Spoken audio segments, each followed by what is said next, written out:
The Supreme Court heard arguments today on a case that could change how the courts look at discrimination claims in the workplace.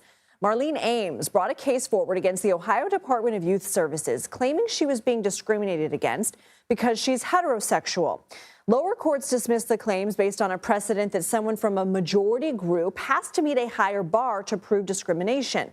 Well, today the justices said that rule is not consistent with federal employment law. CBS News Supreme Court and legal producer Catherine Cole joins us now from Washington. So, Catherine, before we get into what we heard today, who is Marlene Ames? Walk us through the arguments on either side. Marlene Ames is a woman who worked for an Ohio State department who claims that she denied a promotion and then be demoted because she was straight.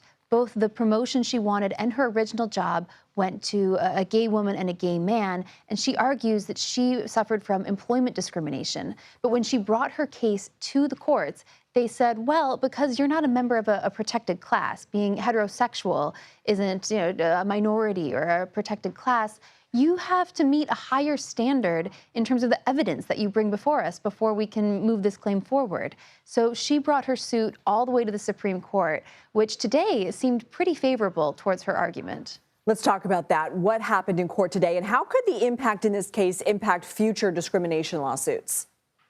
So the court gave about as clear a signal as I've ever seen in a case. They're going to side with Ames here.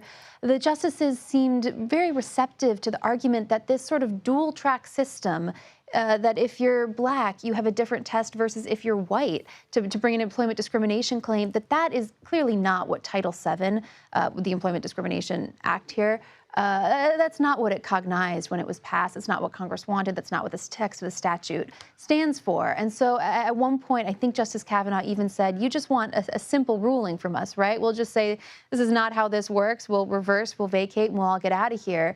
And the lawyer for Ames said yes. And so if the court does that, and I'm pretty sure the court's going to do that, this is going to change employment discrimination law. This is going to make it a more even playing field for anyone who believes they were discriminated against on the basis of their identity in the federal courts here in America.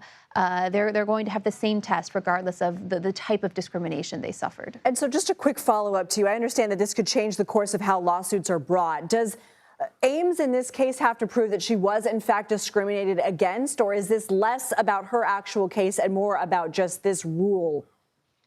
That is such a good question. So what's before the Supreme Court is the rule itself. They're not deciding her claim. They're deciding the test that her claim has to pass. Copy. All right, Catherine Cole, thank you.